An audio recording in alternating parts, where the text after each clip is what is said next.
White paper में आपका स्वागत है। मैं हूं विनोद कुमार। दर्शकों, आपको बताते चले कि हाल ही में लोकसभा में पंचायती राज राज्य मंत्री ने कहा है कि 4,291 पंचायतों में पूरा इंफ्रास्ट्रक्चर है, यानी वाईफाई भी है, कनेक्टिविटी भी है और साथ ही साथ में वहां पर कंप्यूटर भी हैं।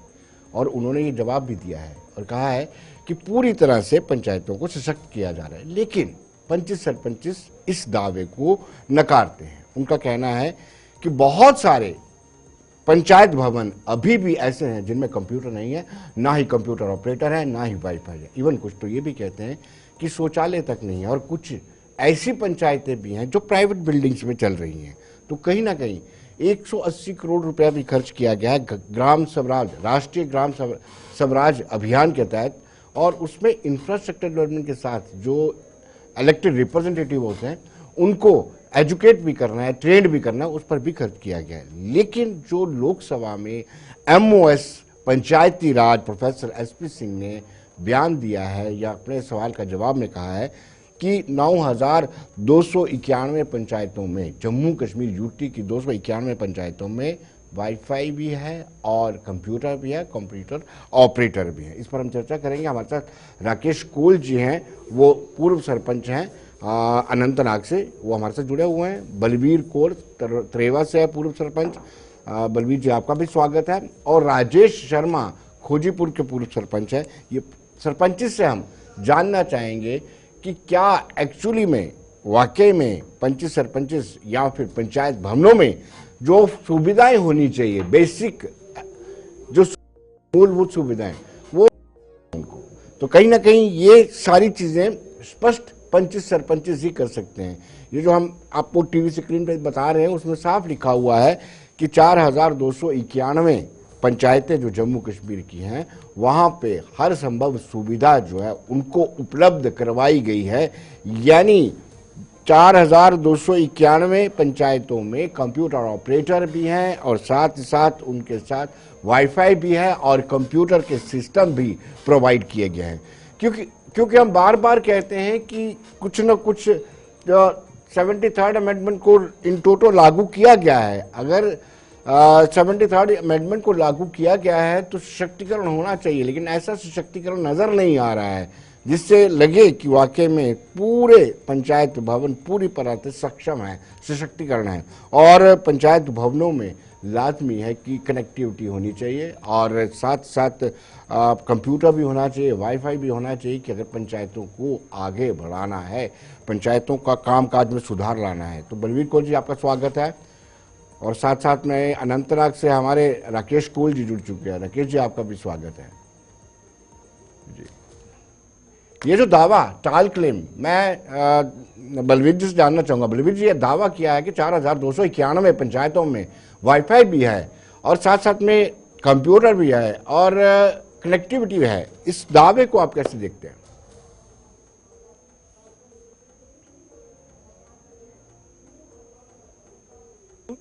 और आपने जैसे विनोद सर कहा कि पंचायत घर में क्या क्या सुविधा है। मैं अगर अपनी पंचायत की बात करूं तो मेरे पंचायत घर में सोलर सिस्टम है। अगर मैं पूरी पंचायत की बात कर रही हूँ तो पूरा सोलर है। इसमें मेरे पास वाईफाई है, बट कहीं ना कहीं अगर मैं बोलूँ तो थोड़ी कमी मुझे भी लगती है कि मेरे पास कंप्यूटर सिस्टम यहाँ पे नहीं है। तो कंप्यूटर सिस्टम की कमी तो है यहाँ पे। बाकी और सुविधाओं की बात करूं तो अच्छा पंचायत घर बना हुआ है और आए साल अच्छी मीटिंग्स, अच्छे प्रोग्राम यहाँ पे होते हैं। जी बलवीर जी, पंचायती राज इंस्टीट्यूशंस को मजबूत बनाने की हर संभव प्रयास किया जा रहा है। जैसे 73rd अमेंडमेंट को इन टोटो लागू किया गया है, बट अनफॉर्चुनेटली जितना होना चाहिए वैसा हो नहीं रहा है। क्यों बलवीर जी? कोई शक नहीं, कोई दो राय नहीं, बिल्कुल कोई शक नहीं सर, इसमें कोई दो राय नहीं कि जितना हम लोग सोचते हैं उतना संभव होता भी नहीं है और हो भी नहीं पा रहा। और आज की डेट में अगर मैं पंचायत घर की बात कर रही हूँ, अगर पंचायतों की बात कर रही हूँ, पंचायतें सशक्त हैं, पंचायतों के पास अच्छी खासी पावर है। अगर पहले का दौर की बात करूं तो पहले के कंपैरिजन में आज की डेट में पंचायतें सशक्त हैं। बट अगर पंचायत घर की बात करूं, अगर जैसे जैसे आपने बोला कि फुली इक्विप्ड, अगर फुली इक्विप्ड इसको मैं नहीं बोल सकती, क्योंकि मेरे पास खुद सोलर सिस्टम प्लस वाईफाई है। बट अगर मैं बोलूं इसमें पंचायत घर में मेरे पास कंप्यूटर सिस्टम, जहाँ मेरे पास और कोई सुविधा ऐसा नहीं है, बट अच्छा पंचायत घर मुझे मिला हुआ है। जी, चलिए राजेश जी भी हमारे साथ जुड़ चुके हैं, पूर्व सरपंच हैं, खोजीपुर से हैं। राजेश जी आपका भी स्वागत है, लेकिन पहले मैं राकेश कोल जी के पास जाना चाहूँगा।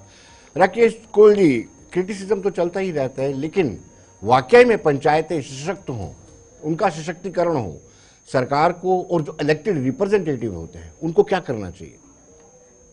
नहीं विनोद जी, आपकी बात बिल्कुल सही है, क्योंकि एक दायित्व बनता है जो पब्लिक रिप्रेजेंटेटिव होता है, चाहे वो पंच हो या सरपंच हो, इसकी बहुत बड़ी जिम्मेवारी होती है जब वो चुन के आता है या चुनाव जीत के आता है, कि गांव की पूरी जिम्मेवारी होती है इसको। तो आज जो ये आपने जो एक मुद्दा उठाया है कि कंप्यूटर या लैपटॉप की, मैं जो ब्लॉक से ब्लॉक छतरपुर और डिस्ट्रिक्ट अनंतनाग यानी कि साउथ कश्मीर, तो फार फ्लंग एरिया है ये। तो जो ही हम सरपंच बने तो हमने उसी वक्त एक इनिशिएटिव उठाया था कि कंप्यूटर होना चाहिए, क्योंकि डिजिटल जमाना है, काम ऑलमोस्ट इसी से होता था। तो फिर हमारे जो मेरे हलके के साथ 2 पंचायतें ब्रा और ब्रा बी है, और लगभग 113 जो हल्के मेरे ब्लॉक में आते हैं, तो गवर्नमेंट का एक निर्देश आया था कि हर जगह, तो हमने फर्स्ट प्रायोरिटी पे ले लिया कि जितने भी हमारे ये पंचायत हल्के थे उन सब में हमने ये कंप्यूटर खरीदा है। मुझे इतना याद है कि शायद 40 की 42,000 के आसपास हमें पूरे में, क्योंकि अनंतनाग डिस्ट्रिक्ट उस वक्त सबसे पहले मतलब जो इनिशिएटिव ले लिया था इससे। तो वाईफाई तो था, मगर कमजोरी यही होती थी उसमें कि हमारे पास जो पंचायत घर, वो पंचायत घर था नहीं, वो हम किराए पे थे। तो इसलिए जो विभाग के जो मुलाजिम, चाहे वो जीआरएस है या पंचायत सेक्रेटरी है या कोई भी और है, फिर उसका वो यूज भी करते थे, और जब हम ऑफिस में आते थे तो इसका हम प्रयोग करते थे। तो जब तक इनिशिएटिव पंच या सरपंच नहीं लेंगे, और जो भी गांव वाले लोग होते हैं, जो वहां पर मतलब बुजुर्ग होते हैं जिनकी एक्सपीरियंस होती है, उनसे सलाह मशवरा करके ही ये चीजें होती है और प्रायोरिटाइज किया जाता है काम है। तो हमने भी सुना है कि बहुत सारी जगह पर ये चीजें नहीं है, या किसी ऐसे हुआ कि जब कोई भी ये आता था, चाहे वो ये ईयरली आता था, कैपेक्स बजट आता था या 14 एफसी आता था, तो हम यही देखते थे कि जो प्रायोरिटी वाला काम हो उसी प्रायोरिटी वाले काम को ही हम लेते थे।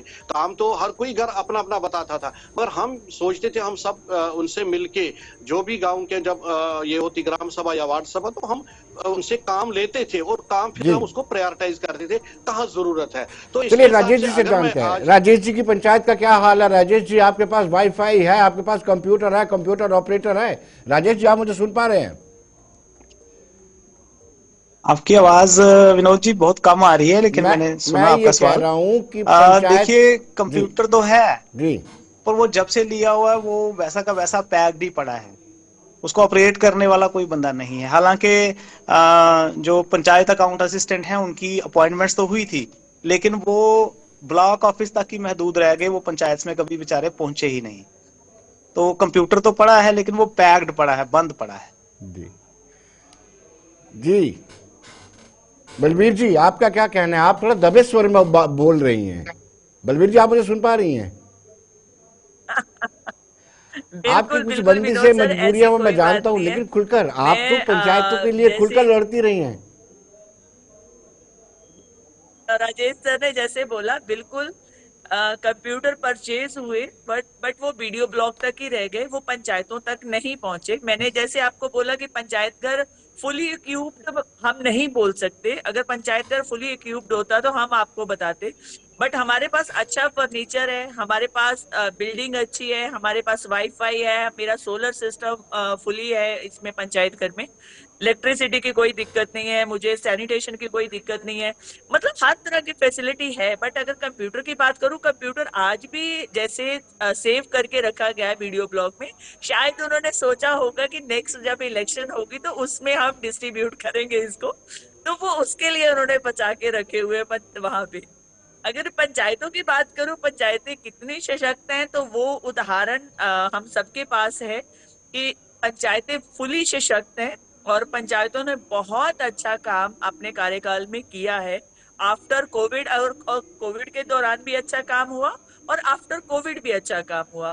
पंच सरपंच ने अपना 100% बेस्ट दिया, बट कहीं ना कहीं मराल है कि 1 साल से हम ऐसे ही बैठे हुए हैं कि इलेक्शन नहीं हुआ, पंचायतों के बहुत सारे काम जो है वो थमे हुए हैं, रुके हुए हैं। तो उस चलते कहीं ना कहीं प्रॉब्लम आ रही है हमें। तो गवर्नमेंट को चाहिए कि जितना जल्दी हो सके वो इलेक्शन भी यहाँ पे करवाएं कि पंचायतें और अच्छे तरीके से चल पाए। चलिए, मैं राकेश कोल जी के पास जाऊंगा, लेकिन एक छोटे से ब्रेक के बाद वापस लौटते हैं एक छोटे से ब्रेक के बाद।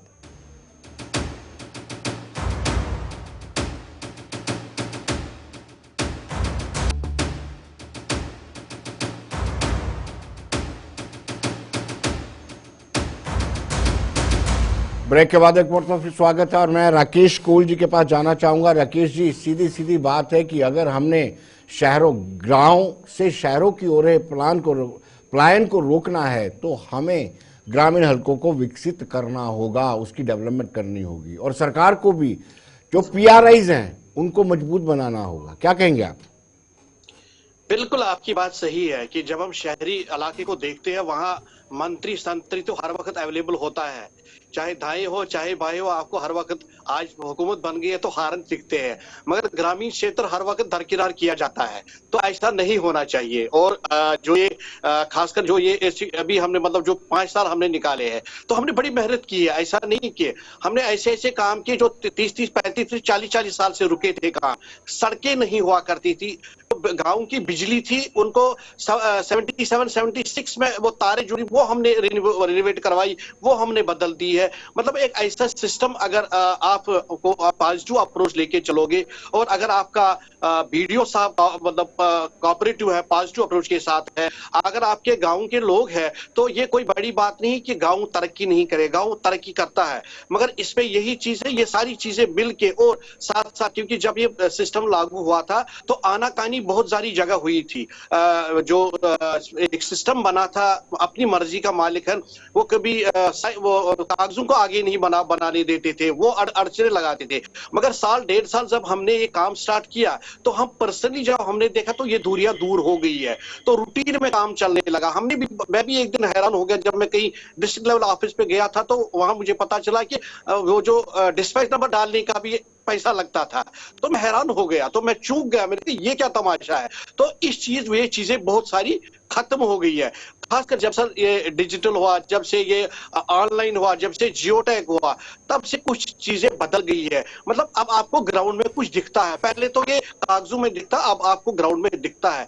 जब से खासकर डेली अटेंडेंस होती है, क्योंकि जब हमारे पास कंप्यूटर आया तो हमने जीआरएस को उसी पे लगाया, क्योंकि जीआरएस के पास कंप्यूटर था नहीं, हमने जीआरएस को, क्योंकि जीआरएस का काम है उनको डेली नरेगा जो भी काम होता उनको करना होता था। तो हमने एक इस किस्म से वो चलाया ताकि अगर कोई इक्विपमेंट हमारे पास है, वो इक्विपमेंट को इसका काम निकलना चाहे। इसी तरह वाईफाई था, क्योंकि किराए के मकान में था तो वो हमने प्राइमरी स्कूल हमारे पास था, उसको दिया वाईफाई, क्योंकि वहां हमारा जो बीएलओ है, बीएलओ काम करता, उससे वो काम भी निकल जाता था। तो अगर हम देखेंगे तो अब नई चुनी हुई सरकार है, इसको भी प्रयास सिस्टम को, जहां से मतलब जो गांव है, गांव की जो हुकूमत बनती है और गांव की हुकूमत गांव के लिए बनती है, वो अपने हिसाब से अपना प्लान बनाते हैं। राजेश जी जानते हैं, राजेश जी जब 73rd अमेंडमेंट इन टोटो लागू हुआ तो फिर बीडीसी भी आए, बीडीसी के बाद डीडीसी भी आए, क्या वो आप में हर्डल क्रिएट करते हैं क्या? बलवीर कौर के साथ तो देखिए, जहां तक मैं बात करूं ऐसा कुछ नहीं हुआ। डीडीसी और बीडीसी साहिबान के साथ बड़ा तालमेल के साथ हमने काम किया, किसी तरह की हर्डल्स उनकी वजह से नहीं हुई और 3 टियर सिस्टम लागू हुआ, जिससे बहुत अच्छे तरीके से ग्राउंड पे काम हुए। लेकिन बहुत सारे काम अभी करने की जरूरत है। जो चीजें अभी इम्प्लीमेंट नहीं हो पाई हैं उनको उनके ऊपर ध्यान देने की जरूरत है। और जैसे कंप्यूटर्स की बात आप कर रहे थे पहले, तो कंप्यूटर्स तो परचेज कर लिए गए हैं, लेकिन उनको चलाने के लिए ऑपरेटर्स वहां पंचायत घर में नहीं है। तो अब जब मशीन कोई बंद पड़ी रहेगी तो वो खराब हो जाएगी। तो मैं आपका ध्यान इस तरफ दिलाना चाहता हूं कि अभी बहुत सारी चीजें हैं जिनको ऑन ग्राउंड इम्प्लीमेंट करने की बड़ी सख्ती से और बड़ी तेजी से जरूरत है, ताकि और मजबूती के साथ ग्रास रूट लेवल पे काम हो सके। मुझे लगता है कि बलवीर कौर बताएंगे क्या है, कई हर्डल क्रिएट्स होता है बीडीसी और डीडीसी के वजह से। देखिए पहले तो नहीं विधायक विनोद नहीं सर, करने देते थे, इसको बड़ी मैं लंबे अंतराल के बाद बिल्कुल बोलना 2018 में चाहूंगी। सरकार गिरी, अब एमएलए बने हैं। अपना अनुभव शेयर कीजिए। बिल्कुल, कोई दो राय नहीं सर। बीडीसी डीडीसी एक वो पिलर है कि अगर पंचायत में उन्होंने आना है तो उनके साथ सरपंच होना मतलब बिल्कुल कंपल्सरी है। तो मुझे नहीं लगता कि डीडीसी बीडीसी का सरपंच के साथ ऐसा कोई बिगड़ा यहाँ पे माहौल। सब अच्छा रहा, बिश्नाह में तो खास करके, आर्निया बिश्नाह में तो बहुत अच्छा रहा कि यहाँ पे बीडीसी ने भी नहीं तंग किया और डीडीसी भी ने कुछ नहीं ऐसा किया। उन्होंने सरपंच के साथ अच्छा तालमेल करके अपना काम यहाँ से निकाला है अभी तक।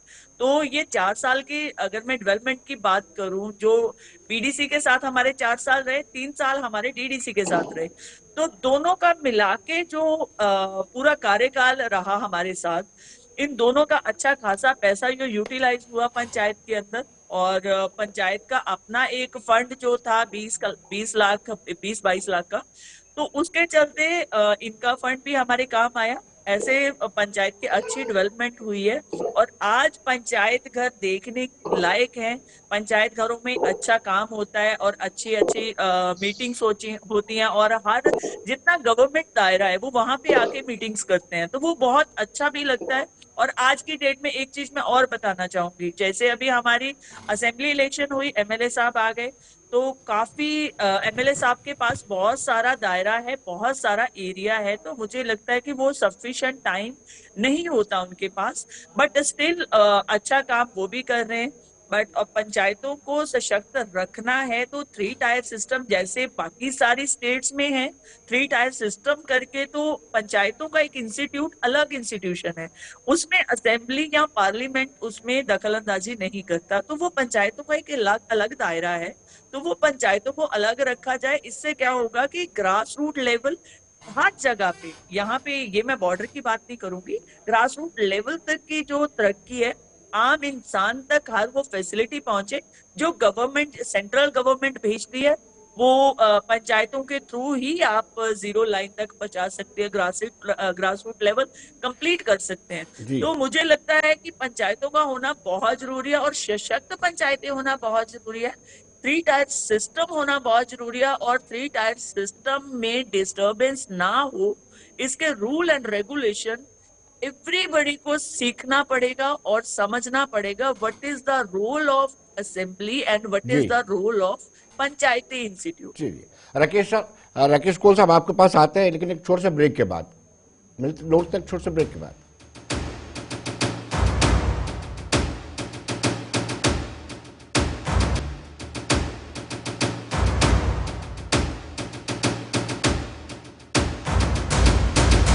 ब्रेक के बाद एक मरतबा फिर स्वागत है और मैं राकेश कोल जी के पास चलते हैं। और राकेश कोल जी, आपसे जानना चाहते हैं कि आपको नहीं लगता है कि कुछ ऐसा सिस्टम बनना चाहिए कि कार्यकाल खत्म होते ही पहले पहले चुनाव हो जाए? यानी आप देखिए, आप कब कार्यकाल कब से खत्म हुआ है, फिर पंचायती का औचित्य क्या रह जाता है, रेलेवेंस क्या रह जाता है?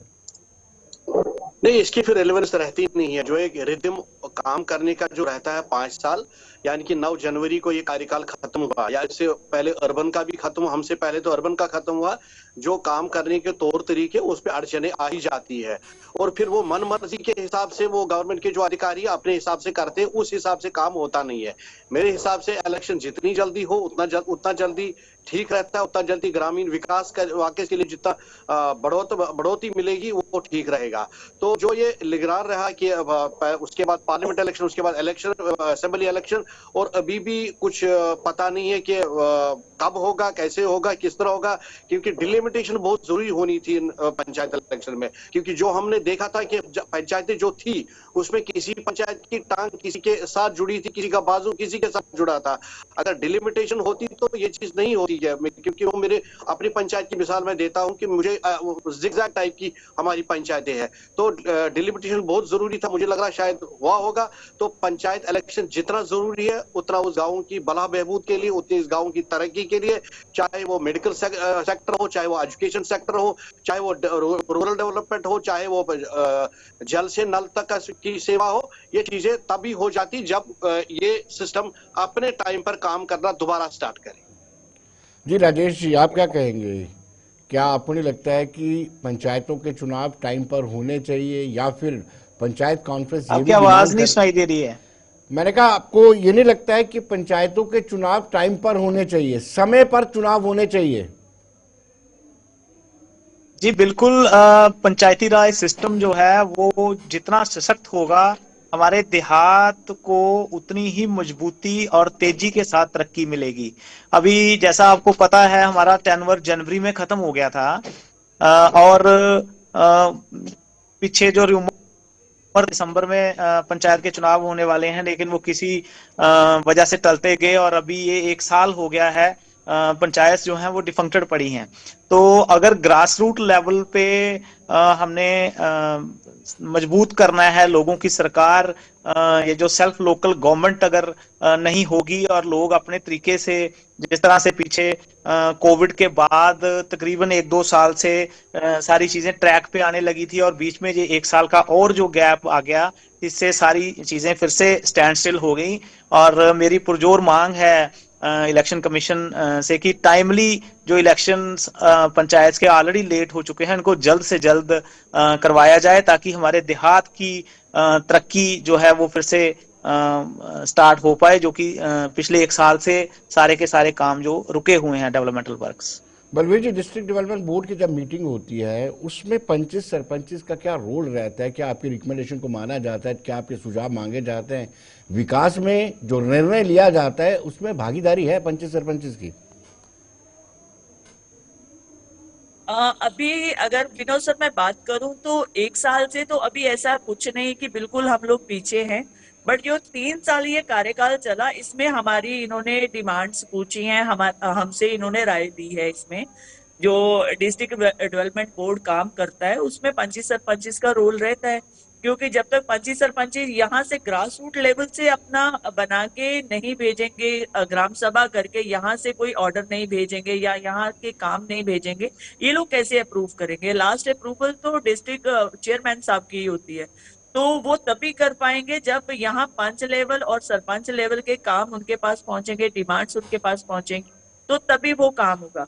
और आपके थ्रू मैं यहाँ पे एक और बात बोलना चाहूंगी कि जैसे 14FC का काफी अच्छा पैसा मिला पंचायतों को, तो काफी डेवलपमेंट हुई, बट 15FC हमें नहीं मिला। उसका कारण था कि हमारी जो स्टेट थी ये UT में कन्वर्ट हो गई, तो हमें 15FC का पैसा यहाँ पे जम्मू कश्मीर में नहीं। उसके अलावा हमें ये जो कपेक्स 23 हमें लाख पर ईयर मिला, वो सफिशिएंट नहीं होता है एक पंचायत के लिए। अगर मैं बात करूं तो मेरे पास 3000 प्लस वोटर्स हैं, तो बहुत बड़ी बड़ी पंचायतें हैं हमारे पास।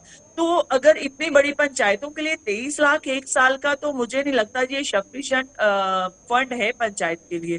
तो इसमें भी कुछ होना चाहिए इंक्रीज, की पंचायतों के पास एक अनटाइड फंड होना चाहिए।